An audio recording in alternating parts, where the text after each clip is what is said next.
സഭാവാർഷികം ആഘോഷിക്കുന്ന ആനാഗോട് CSI സഭയ്ക്കും സഭയിലെ എല്ലാ അംഗങ്ങൾക്കും എല്ലാവിധമായ ദൈവകൃപകളും അനുഗ്രഹങ്ങളും ആശംസിക്കുകയും പ്രാർത്ഥനയിൽ നിങ്ങളെ ഓർക്കുകയും ചെയ്യട്ടെ.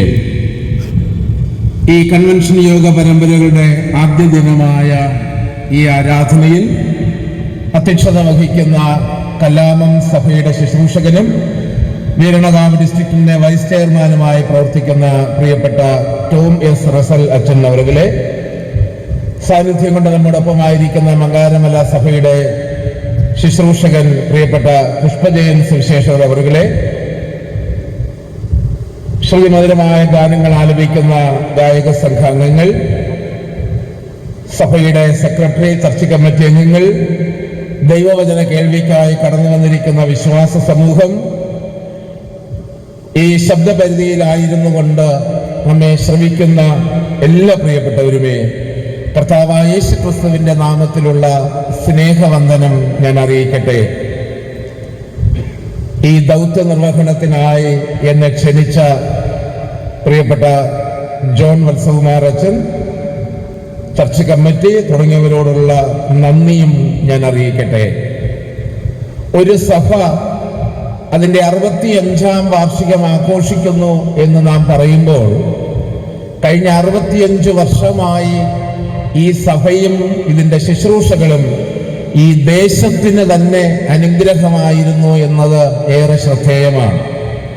സഭയിലെ കുടുംബങ്ങൾക്ക് എന്നല്ല, ഈ ദേശത്തിലെ മുഴുവൻ ആളുകൾക്കും ഇതൊരു അനുഗ്രഹത്തിൻ്റെ കേന്ദ്രമായിരുന്നു എന്നത് നാം ഓർക്കുകയും ഈ 65 വർഷക്കാലം നമ്മെ നടത്തിയ പുരോഹിതന്മാരെയും ഐമേന്യ നേതൃത്വത്തെയും വിശ്വാസ സമൂഹത്തെയും ഏറെ നന്ദിയോടെ ഓർക്കുകയും ദൈവത്തിന് നന്ദി അർപ്പിക്കുകയും ചെയ്യുക എന്നത് സഭാവാർഷികാഘോഷങ്ങളുടെ ഭാഗമായി നാം അനുവർത്തിക്കേണ്ടുന്ന കാര്യങ്ങളാണ്. സഭയും അതിൻ്റെ ശുശ്രൂഷകളും എല്ലാ കാലത്തും ജനത്തെ ദൈവത്തെങ്കിലേക്ക് അടുപ്പിക്കുവാനുള്ള പരിശ്രമമാണ് ചെയ്തുകൊണ്ടിരിക്കുന്നത്. അതുകൊണ്ട് തന്നെ ഓരോ നാൾ കഴിയുന്തോറും എല്ലാ വിശ്വാസികളുടെയും ദൈവവുമായുള്ള ബന്ധം കൂടുതൽ അടുത്തടുത്ത് വരുന്നു. അത് ഏറെ നന്മകൾക്ക് മുഖാന്തരമായി തീരുകയും ചെയ്യുന്നു. വിശുദ്ധ വേദപുസ്തകം നമ്മെ പഠിപ്പിക്കുന്ന പ്രകാരം ദൈവവചനം അനുസരിച്ച് അത് പ്രായോഗിക ജീവിതത്തിൽ പ്രകടമാക്കി സമൂഹത്തിൽ അനുഗ്രഹിക്കപ്പെട്ട ക്രിസ്തീയ സാക്ഷ്യം നിറവേറ്റി ജീവിക്കുവാനാണ് ദൈവം നമ്മെ ഓരോരുത്തരെയും കുറിച്ച് ആഗ്രഹിക്കുന്നത്. നാം അങ്ങനെ ചെയ്യുമ്പോഴാണ് നാം യഥാർത്ഥത്തിൽ ദൈവവിശ്വാസികളായി അഥവാ ക്രിസ്തു ശിഷ്യരായി മാറ്റപ്പെടുന്നത്. നമ്മുടെ വാക്കുകൾ മാത്രം പോരാ, നമ്മുടെ ജീവിതം കൊണ്ട് തന്നെ ദൈവവുമായുള്ള നമ്മുടെ ബന്ധം ദൈവത്തിന് ബോധ്യപ്പെടണം, സമൂഹത്തിനും അത് ബോധ്യപ്പെടണം. അങ്ങനെ ഒരു ജീവിത ക്രമീകരണം എല്ലാ കാലത്തും നമ്മുടെ ജീവിതങ്ങളിൽ ഉണ്ടാകണം. ഈ ലോക ജീവിതവുമായി ബന്ധപ്പെട്ട് പല പ്രവൃത്തികളിൽ ഏർപ്പെടുന്നത് കൊണ്ട് ദൈവത്തിൽ നിന്ന് ഉള്ള അകൽച്ച മനുഷ്യന് സ്വാഭാവികമായി സംഭവിക്കാം. അങ്ങനെയുള്ള അകൽച്ച മാറി നമുക്ക് ദൈവത്തോട് അടുക്കുവാനുള്ള ക്രമങ്ങളാണ് ഓരോ ആരാധനകളിലൂടെയും നമുക്ക് ലഭ്യമാകുന്നത്.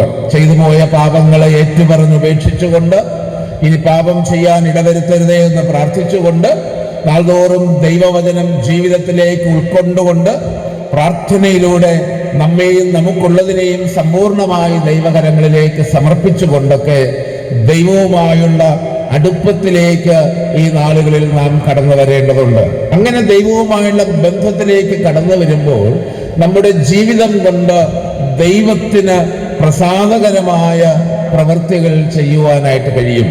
വിശുദ്ധ വേദ പുസ്തകത്തിൽ രാജാക്കന്മാരുടെ 2-ാം പുസ്തകം 20-ാം അധ്യായത്തിലെ നമുക്ക് പരിചിതമായ ഒരു ചെറിയ കാര്യം നിങ്ങളെ ബോധ്യപ്പെടുത്തിക്കൊണ്ട് എൻ്റെ വചന പ്രഘോഷണം അവസാനിപ്പിക്കാമെന്നാണ് നാം ആഗ്രഹിക്കുന്നത്. നമുക്കെല്ലാവർക്കും പരിചിതമായ ഒരു സംഭവമാണ് ഹിസ്കിയ രാജാവിന് മരണകരമായ രോഗം വരുന്നതും ദൈവം പ്രവാചകനെ അയച്ച് നീ മരിച്ചു പോകും, നിന്റെ ഗൃഹകാര്യം ക്രമത്തിലാക്കുക എന്ന് നിർദ്ദേശിക്കുന്നതും പ്രവാചക ശബ്ദം കേട്ട ഉടൻ ഏറ്റവും അനുതാപത്തോടുകൂടെ ഹിസ്കിയാവ് ദൈവത്തോട് കരയുന്നതും ഹിസ്കിയാവിന്റെ കണ്ണുനീർ കണ്ട് ഹിസ്കിയാവിന്റെ ജീവിതത്തെ മാനിച്ചുകൊണ്ട് ദൈവം പ്രവാചകനെ മടക്കി അയച്ച് ആയുസ്സിൽ 15 സംവത്സരം നീട്ടിക്കൊടുക്കുന്നു എന്ന് പറഞ്ഞ് ആ രാജാവിനെ മരണത്തിൽ നിന്ന് ജീവനിലേക്ക് പ്രവേശിപ്പിക്കുന്ന ഒരു സംഭവം. ഏത് പുസ്തകത്തിൽ ഇത്തരം സംഭവങ്ങൾ മറ്റൊന്നില്ല. രോഗികൾക്ക് സൗഖ്യം നൽകുന്നതുണ്ട്, മറ്റ് വിവിധങ്ങളായ അടയാളങ്ങൾ ചെയ്യുന്നതുണ്ട്. എന്നാൽ ഒരു നിശ്ചിത കാലഘട്ടം ആ മനുഷ്യനെ ആയുസ്സിലേക്ക് മടക്കി വരുത്തുന്ന, അഥവാ ജീവിതത്തിന് 15 വർഷം ഗ്യാരണ്ടി കൊടുക്കുന്ന ഒരു സംഭവം അപൂർവങ്ങളിൽ അപൂർവമാണ്. ഈ ഭാഗത്ത് മാത്രം നമുക്ക് കാണാൻ കഴിയുന്ന ഒന്നാണ്. ഞാനിവിടെ നിങ്ങളോട് പറയുവാൻ ആഗ്രഹിക്കുന്നത്, ഹിസ്കിയാവിന്റെ ജീവിതത്തിൽ മരണകരമായ ഒരു സാഹചര്യം വന്നപ്പോൾ അദ്ദേഹം എന്ത് ചെയ്തു, അല്ലെങ്കിൽ ദൈവത്തോട് എന്ത് പറയുവാനുള്ള ആർജവം അദ്ദേഹത്തിനുണ്ടായി എന്നുള്ളതാണ്. അദ്ദേഹം ഇവിടെ 5 കാര്യങ്ങൾ ചെയ്യുന്നു എന്ന് നമുക്ക് മനസ്സിലാക്കുവാനായിട്ട് കഴിയും. 2 പ്രവൃത്തിയും 3 കാര്യങ്ങൾ ദൈവത്തോട് പറയുന്നത്. പ്രവൃത്തി എന്ന് പറഞ്ഞാൽ അദ്ദേഹത്തിന്റെ പ്രാർത്ഥനയും അദ്ദേഹത്തിന്റെ കണ്ണുനീരുമാണ്. അദ്ദേഹം ദൈവത്തോട് അതിശക്തമായി പ്രാർത്ഥിക്കുന്നു. കരഞ്ഞു, ഏറ്റവും കരഞ്ഞു എന്ന പദപ്രയോഗം ഏർപ്പെടുത്തിയിരിക്കുകയാണ്. 3 കാര്യങ്ങൾ അദ്ദേഹം ദൈവത്തോട് പറഞ്ഞു. ദൈവമേ, ഞാൻ വിശ്വസ്തയോടും ഏകാഗ്ര ഹൃദയത്തോടും ദൈവപ്രസാദമുള്ള പ്രവർത്തനങ്ങളോടുകൂടെ ജീവിച്ചിരുന്നു എന്നത് ഓർക്കേണമേ എന്ന് പറഞ്ഞു. ഒരു സാധാരണ മനുഷ്യന് ദൈവത്തോട് പറയുവാൻ കഴിയാത്ത 3 കാര്യങ്ങൾ അദ്ദേഹത്തിന്റെ ജീവിതത്തിലൂടെ അദ്ദേഹത്തിന് പ്രകടമാക്കാൻ കഴിഞ്ഞു. അത് സധൈര്യം ദൈവസന്നിധിയിൽ പറയുവാൻ കഴിഞ്ഞു എന്നത് ഏറ്റവും ശ്രദ്ധേയമാണ്. യോഹന്നാന്റെ സുവിശേഷം 21-ാം അധ്യായത്തിൽ ശിമോൻ പത്രോസിനോട് നീ എന്നെ സ്നേഹിക്കുന്നുവോ എന്ന് കർത്താവ് ചോദിക്കുമ്പോൾ യേശുവിനോട് കൂടെ 3.5 വർഷം നടന്ന പത്രോസിന് പോലും സ്നേഹിക്കുന്നു എന്ന് ധൈര്യമായി പറയാൻ കഴിയാതെ, കർത്താവേ നീ സകലതും അറിയുന്നു, അതിനു മുമ്പ് എനിക്ക് നിന്നോട് പ്രിയമുണ്ട് എന്നൊക്കെ പറയേണ്ടി വരുന്ന ഒരു സാഹചര്യം. അവിടെയാണ് ഹിസ്കിയാവ് ഇത്രയും ആർജവത്തോടെ ദൈവസന്നിധിയിൽ തൻ്റെ ജീവിതത്തിലൂടെ താൻ അനുവർത്തിച്ച കാര്യങ്ങൾ പറയുന്നത്. ദൈവം അത് നിഷേധിക്കുന്നില്ല എന്ന് പറഞ്ഞാൽ അതിന്റെ അർത്ഥം അദ്ദേഹം പറഞ്ഞത് വ്യാജമായിരുന്നില്ല, തികച്ചും സത്യസന്ധമായ ഒരു പ്രഖ്യാപനമാണ് അദ്ദേഹം അവിടെ നടത്തുന്നത്. വിശ്വസ്തയോടുകൂടെ നടക്കുക എന്ന് പറഞ്ഞാൽ ദൈവം എല്ലാവരിൽ നിന്നും പ്രതീക്ഷിക്കുന്ന ജീവിതത്തിന്റെ ഏറ്റവും പ്രധാനപ്പെട്ട ഒരു ക്വാളിറ്റിയാണ്. എന്നാൽ പലപ്പോഴും വിശ്വസ്തരായിരിക്കുവാൻ നമുക്ക് കഴിയാതെ പോകുന്നു. കുറെ മേഖലകളിൽ നമ്മൾ വിശ്വസ്തരാകുമ്പോൾ മറ്റേതെങ്കിലും മേഖലകളിൽ അവിശ്വസ്തരായി മാറ്റപ്പെടുന്നു. അതുകൊണ്ട് ദൈവസന്നിധിയിൽ ഞാൻ വിശ്വസ്തനാണ് എന്ന് നമ്മുടെ ജീവിതം കൊണ്ടോ പ്രവൃത്തി കൊണ്ടോ പറയാൻ കഴിയാത്ത ഒരു തലത്തിലേക്കാണ് നാം വന്നിരിക്കുന്നത്. രണ്ടാമത് അദ്ദേഹം പറയുന്നത് ഏകാഗ്ര ഹൃദയത്തോടെ. ഹൃദയം ഏകാഗ്രമാക്കുക എന്ന് പറയുന്നത് വളരെ പ്രയാസമുള്ള കാര്യമാണ്. നമ്മൾ വിചാരിക്കും പ്രാർത്ഥിക്കുമ്പോൾ ഞാൻ പ്രാർത്ഥിച്ചുകൊണ്ടിരുന്നാൽ ഹൃദയം ഏകാഗ്രമായി എന്നാണ്.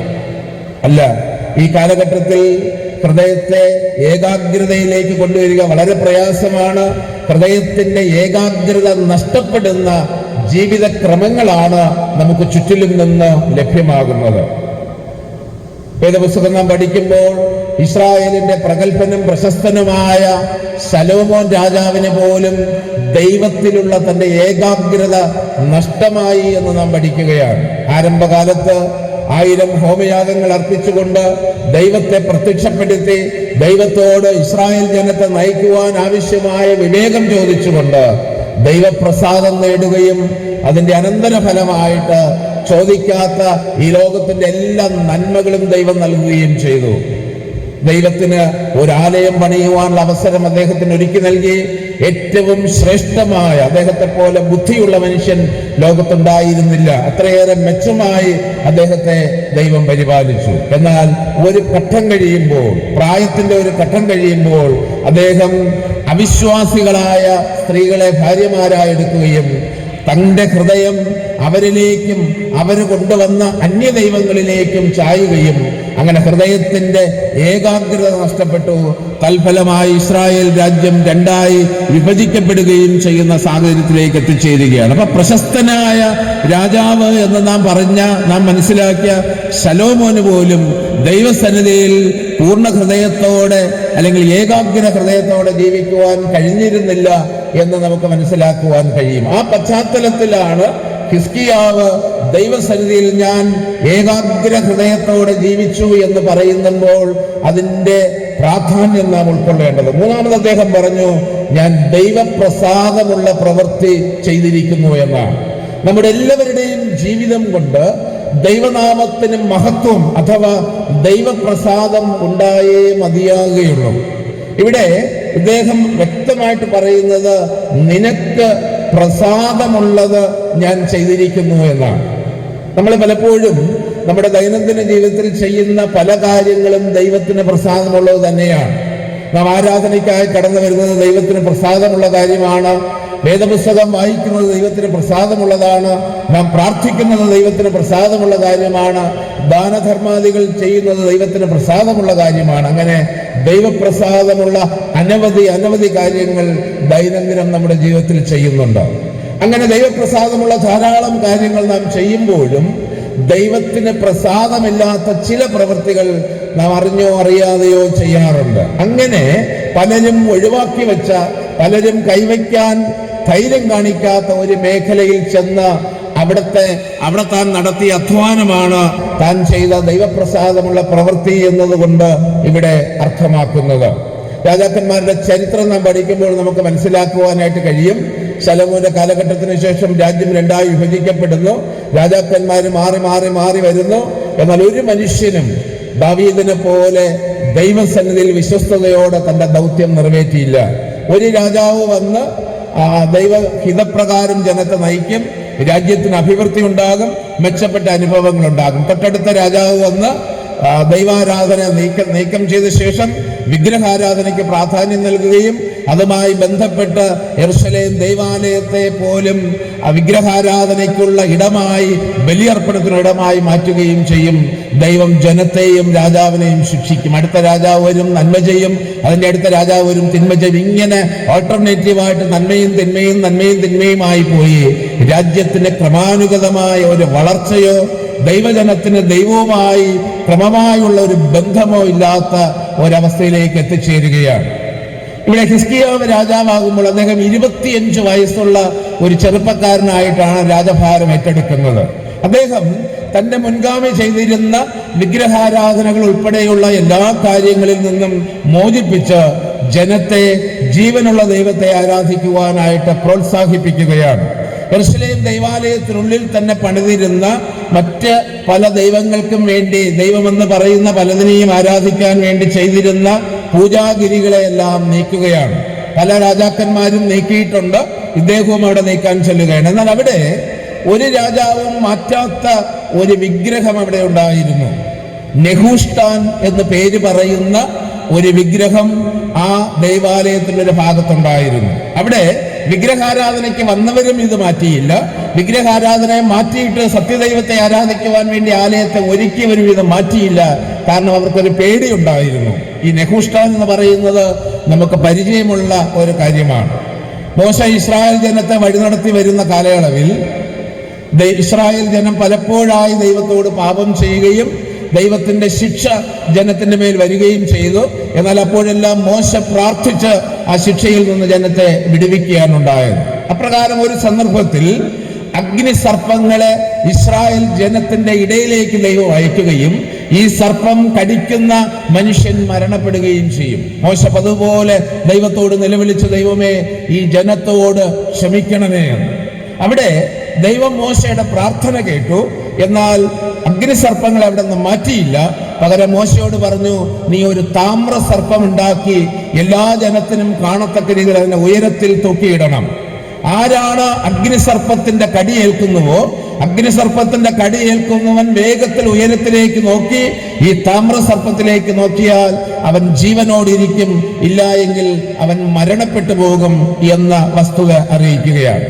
അങ്ങനെ മോശ ഒരു താമ്രസർപ്പം ഉണ്ടാക്കി അതിനെ ഉയരത്തിൽ നിർത്തി അനേകം ആളുകൾ, അഗ്നിസർപ്പത്തിന്റെ കടിയേറ്റ അനേകം ആളുകൾ ഈ താമ്രസർപ്പത്തെ നോക്കി ജീവനോടെ ശേഷിക്കുകയും ചെയ്തു. ഈ താമ്രസർപ്പത്തിന്റെ ആവശ്യകത, എത്ര കാലം അഗ്നിസർപ്പമുണ്ടോ അത്രയും കാലം മാത്രമേ ഈ താമ്രസർപ്പത്തിന്റെ ആവശ്യകതയുള്ളൂ. എന്നാൽ അഗ്നിസർപ്പത്തിന്റെ ദംശനത്തിന്റെ കാലഘട്ടം കഴിഞ്ഞു.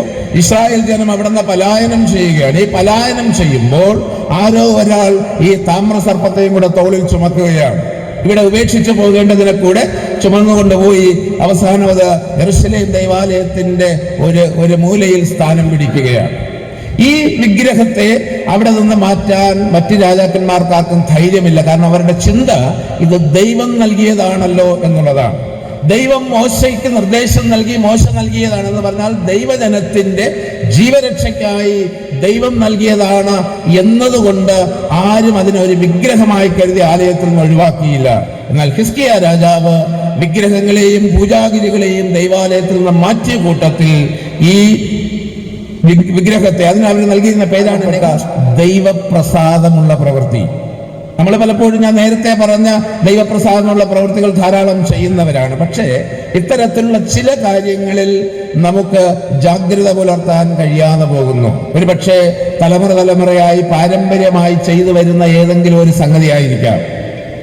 അത് ഇന്നത്തെ കാലത്ത് ആവശ്യമില്ല. പക്ഷേ എൻ്റെ പൂർവ്വപിതാക്കന്മാർ ചെയ്തു എന്ന് പറഞ്ഞ് ഞാൻ ചേർത്ത് പിടിക്കുന്നതായിരിക്കാം. ചിലതെങ്കിലും ദൈവത്തിന് ഇഷ്ടമില്ലാത്തതായിരിക്കാം. അതിനെ ഒഴിവാക്കുന്നതാണ് ദൈവത്തിന് പ്രസാദമുള്ള പ്രവൃത്തി. അതെന്തെന്ന് കണ്ടെത്തി മനസ്സിലാക്കി അതിനെ ഒഴിവാക്കിയേ മതിയാകുകയുള്ളൂ എന്ന് വേദപുസ്തകം വ്യക്തമായി നമ്മെ പഠിപ്പിക്കുകയാണ്. അതുകൊണ്ട് നമ്മുടെ ജീവിതത്തിൽ ദൈവപ്രസാദമുള്ള പ്രവൃത്തികൾ ധാരാളമായി നാം ചെയ്യേണ്ടിയിരിക്കുന്നു. ഇവിടെ ഹിസ്കിയാവ് ഞാൻ ദൈവപ്രസാദമുള്ള പ്രവൃത്തി ചെയ്തിരിക്കുന്നുവെന്ന് ധൈര്യത്തോടുകൂടെ പറഞ്ഞു. കാരണം ഹിസ്കിയാവിന് ബോധ്യമുണ്ടായിരുന്നു, ദൈവം നൽകിയ നെഹൂഷ്ഠാന്റെ കാലാവധി കഴിഞ്ഞു. ഇപ്പൊ അങ്ങനെ ഒരു നെഹൂഷ്ഠാന്റെ ആവശ്യം ഇവിടെ ഇല്ല. ദൈവം നമുക്ക് ധാരാളം വെളിപ്പെടുത്തലുകൾ നൽകാറുണ്ട്. ചിലത് വ്യക്തിപരമാണ്. ദൈവം എനിക്ക് മാത്രം നൽകുന്ന, അല്ലെങ്കിൽ എൻ്റെ ജീവിതത്തെ രൂപാന്തരപ്പെടുത്താൻ നൽകുന്ന ദർശനം ഞാൻ വിളിച്ചു പറയേണ്ടതില്ല. എൻ്റെ കുടുംബത്തിന് നൽകുന്ന സന്ദേശം ഞാൻ എൻ്റെ കുടുംബവുമായി പങ്കുവെച്ച് ക്രമീകരിച്ചാൽ മതി. എൻ്റെ ജനത്തോട് പറയാൻ നൽകുന്ന സുവിശേഷം ഞാൻ ജനത്തോട് പറയണം. എല്ലാം തന്നത് ദൈവമാണ്. പക്ഷെ എനിക്ക് തന്നത് ഞാൻ എൻ്റെ ജീവിതം നന്നാക്കാൻ എടുക്കണം. എൻ്റെ ജീവിതം നന്നാക്കാതെ മറ്റുള്ളവർക്ക് ഉപദേശിക്കാനായിട്ട് പോകരുത്. നമ്മൾ വളരെ ക്ഷീണിച്ച് ദാഹിച്ച ഒരു ഭവനത്തിലെത്തുമ്പോൾ അവരൊരു ഗ്ലാസ്സിൽ, നല്ല തണുത്ത ഒരു ഗ്ലാസ് വെള്ളം തരുന്നു. വെള്ളം കുടിച്ച് നമ്മളേറെ ആശ്വസിക്കുന്നു. എന്നിട്ട് നമ്മൾ പറയുകയാണ്, ഈ ഗ്ലാസ്സിലെ വെള്ളമാണ് ഞാൻ കുടിച്ചത്, അതുകൊണ്ട് ഈ ഗ്ലാസ് ഞാൻ കൊണ്ടുപോവുകയാണ്. ഈ ഗ്ലാസ്സിനെ കൊണ്ടുവച്ച് എൻ്റെ പ്രാർത്ഥനാ മുറിയിൽ കൊണ്ടുവച്ച് ഹാരമിട്ട് അതിനെ പൂജിച്ചിട്ട് എന്തെങ്കിലും കഥയുണ്ടോ? ഗ്ലാസ്സിലെ വെള്ളത്തിനല്ല ആദ്യം നന്ദി പറയേണ്ടത് ആ കുടുംബത്തിനും, ആത്യന്തികമായി നന്ദി പറയേണ്ടത് ദൈവത്തിനുമാണ്. അപ്പോൾ ഓരോ കാലയളവിൽ നമ്മുടെ രക്ഷയ്ക്കായി, നമ്മുടെ നന്മയ്ക്കായി ദൈവം ഓരോ കാര്യങ്ങൾ ചെയ്തു തരാറുണ്ട്. അതിനൊരു സമയപരിധിയുണ്ട്. അത് കഴിഞ്ഞ് ജീവിതകാലം മുഴുവൻ അതിനെയും ചുമന്നുകൊണ്ട് നടക്കുന്നത് ദൈവപ്രസാദമുള്ള പ്രവൃത്തിയല്ല. താമ്രസർപ്പത്തിൽ ഒരു നിശ്ചിത കാലഘട്ടം ഉണ്ടായിരുന്നു. ആ കാലഘട്ടം കൊണ്ട് അത് അനേകരുടെ ജീവൻ രക്ഷയ്ക്ക് മുഖാന്തരമായി തീർന്നു.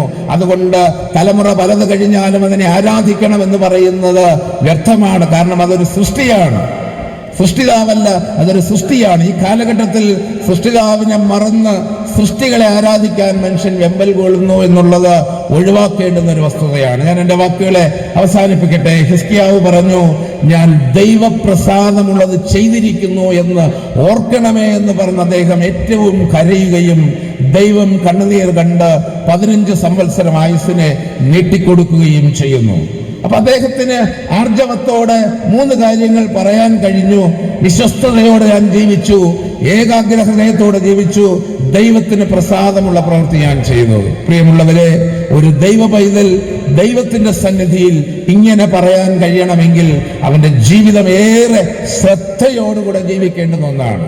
ഈ കാലഘട്ടത്തിൽ ഒട്ടേറെ പ്രതിസന്ധികളുണ്ട്, ഒട്ടേറെ പ്രലോഭനങ്ങളുണ്ട്, ഒരുപാട് പ്രയാസങ്ങളുണ്ട്.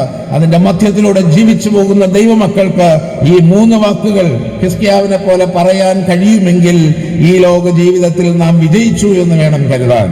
അതുകൊണ്ട് നമുക്ക് നമ്മുടെ ജീവിതങ്ങളെ ഒന്നുകൂടെ ശോധന ചെയ്തുകൊണ്ട്, കഴിഞ്ഞ കാല ജീവിതങ്ങളിൽ വന്നുപോയ കുറവുകളെ ഒഴിവാക്കിക്കൊണ്ട്, ചില കാര്യങ്ങൾ ചെയ്തിട്ട് ഞാൻ ദൈവപ്രസാദമുള്ളത് ചെയ്യുന്നു എന്ന് വീമ്പിളക്കാതെ ഇനിയും ദൈവപ്രസാദമുള്ള കാര്യങ്ങൾ ചെയ്യേണ്ടതെന്തെന്ന് കണ്ടെത്തിക്കൊണ്ട് അവയെല്ലാം ക്രമീകരിച്ചുകൊണ്ട് ജീവിതത്തിൽ മുന്നേറുവാനായിട്ട് നാം ആത്മാർത്ഥമായി പരിശ്രമിക്കണം. ഇന്ന് മുതൽ 3 ദിനങ്ങളിൽ ഇവിടെ നടക്കുന്ന കൺവെൻഷൻ യോഗങ്ങളിലൂടെ അപ്രകാരമുള്ള ദിവ്യമായ ജീവിതാനുഭവത്തിലേക്ക് പ്രവേശിക്കുവാൻ ദൈവത്തിന്റെ പരിശുദ്ധാത്മാവ് നമ്മെ എല്ലാവരെയും സഹായിക്കട്ടെ എന്ന് പ്രാർത്ഥിച്ചുകൊണ്ടും ആശംസിച്ചുകൊണ്ടും പിതാവായ ദൈവത്തിന്റെയും പുത്രനായ ദൈവത്തിന്റെയും പരിശുദ്ധാത്മാവായ ദൈവത്തിന്റെ നാമത്തിൽ ഈ കൺവെൻഷൻ യോഗ പരമ്പരകൾ ഉദ്ഘാടനം ചെയ്തതായി ഞാൻ പ്രഖ്യാപിക്കുന്നു. സകല മാനവും മഹത്വവും ദൈവത്തിന് തന്നെ ആയിരിക്കട്ടെ. ആമേൻ.